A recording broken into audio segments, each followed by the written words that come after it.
Olusegun Obasanjo. I, Olusegun After 13 Obasanjo. years of military rule, Nigeria returned to democracy in 1999 and with new senators elect.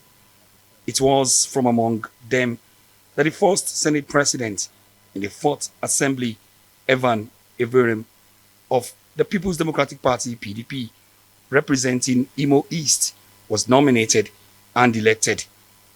His reign was short and he was eventually kicked out of office and replaced by a flamboyant orator in Chuba Okadigbo from Anambra North.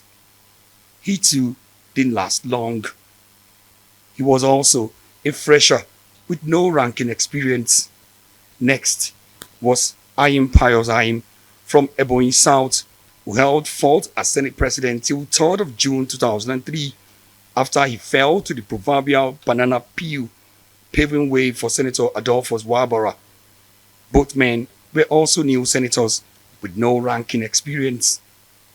All of that time, the lawmakers who became Senate presidents were freshers and mainly from the southeast with no ranking experience or superiority. The legislative tradition of ranking didn't quite play any significant role, even when a few senators at that time, like Idris Kuta from Niger State, were ranking and had served in the House of Representatives in 1979. At the starting point, it's a level playing field. But as the institution begins to mature and to age, you begin to introduce traditions to guide the institution. For instance, you take the legal profession. For you to be a judge, it's in the Constitution. You must have done 10 years as a lawyer. Why don't they appoint you a judge on your first day? You take the military. You move from rank to rank. Why don't they just admit you in the military and make you a general on the same day? The issue of ranking surfaced for the first time in 2003 and gained wide acceptance by the time Ken Nnamani took over from Adolphus Wabara in April 2005. It had become so well established that in 2007, when David Mark from Benue South took the reign of leadership, the issue played a major factor in his election as Senate President. The same ranking was then applied when Bukola Saraki, a two-term senator, emerged in 2015 from Kwara Central and from the governing All Progressive Congress APC as Senate President, albeit in difficult circumstances and against the wishes of his APC, who had a preferred candidate in Ahmed Lawal. Lawal had to wait another 4 years to claim the seat which he currently occupies in the 9th Senate. He had been in the Senate since 1999. Now the 10th Senate is expected to be inaugurated next month in June, but ahead of the proclamation ceremony, the race for the next Senate President has heightened, throwing up debates around the issue of ranking once again. The Senate Standing Order spells out clearly in Section 3.2 that the nomination of senators to serve as presiding officers and appointments and other officers of the Senate or any parliamentary delegations shall be in accordance with ranking of senators. The rule book went further to state that in determining ranking, the following orders shall apply. 1. Senators returning based on the number of times re-elected. 2. Senators who had been members of the House of Representatives. And 3. Senators elected for the first time.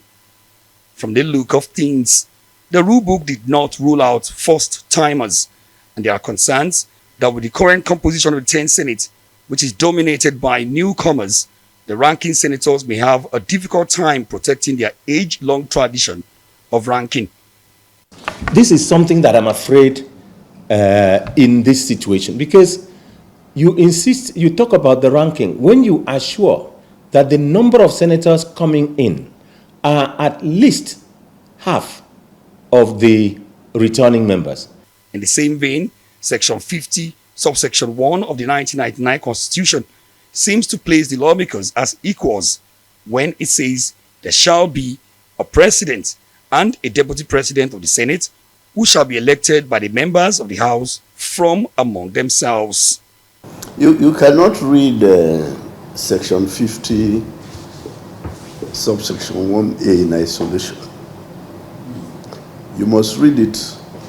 It's what we call community reading. You must read the whole Constitution. And if you read the whole Constitution, you'll also find Section 60 of the Constitution, and I will read it. Section 60 says, subject to the provisions of this Constitution, the Senate or House of Representatives shall is mandatory, have power to regulate its own procedure. Shall have. But to resolve all of these issues, the party majority, and in this case, the APC, might need to quickly step in and give direction on where it wants to zone the positions. But in doing so, many believe it has to be done in the spirit of Nigeria's power sharing and balancing arrangements.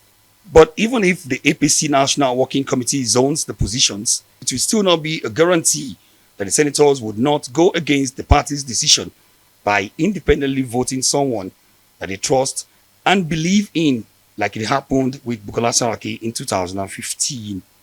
The portrait of senators that have at one time or the other occupied the position of the Senate President in Nigeria adorn the hallway of the Senate building, telling a story of their era in power. It is a gallery of leaders that is bound to continue in the 10th National Assembly, but with only the senators elect themselves that can take the decision of who follows in the lineage of the Senate President. Omo Bazwai, Arise News.